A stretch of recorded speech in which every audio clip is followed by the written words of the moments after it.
మీ రాజకీయ అరగేయటం గురించి చెప్తారు. అనేక పోరాటాలు చేసాం, ఇబ్బందులు పడ్డాం, దెబ్బలు తిన్నాం, లాఠీ దెబ్బలు తిన్నాం. శాప్ చైర్మన్ గా మీరు రాయలసీమలో పర్యటిస్తున్నారు. క్రీడల అభివృద్ధి కోసం మీరు ఏమన్నా అమరావతిలో స్పోర్ట్స్ క్యాపిటలే పెడుతున్నాం.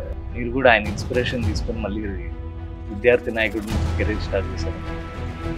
నాకు ఆయన ఇన్స్పిరేషన్, దాంట్లో సెకండ్ థాటే లేదు, ఆలోచన కూడా అవసరం లేదు. రామకృష్ణ నుంచి మీకు ఏం సహకారం లభించింది? కేసులైనా నాకు ఇబ్బంది అయినా ఏదైనా కూడా ఆయన నాకు కొన్నంత అండగా ఉన్నారు. లోకేష్ గారి గురించి చెప్పండి. నమ్మితే ఏమైనా చేస్తాడు, ఎంతకైనా పోరాడతాడు, తెగిస్తాడు. యుగలంలో తిరుగుతున్నప్పుడు మీరు ప్రతిపక్షంలో ఉన్నారు. ఎట్లాంటి ఇబ్బందులు ఎదుర్కొన్నారు?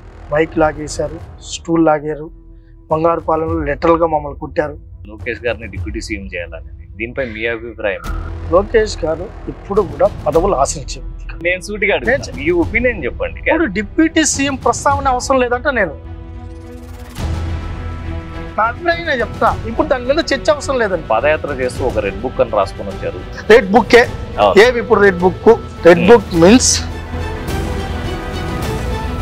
మరి రెడ్ బుక్ మొత్తం పేజీలు చెప్తే అందరికి కూడా ఈజీగా అర్థమవుతుంది కదా.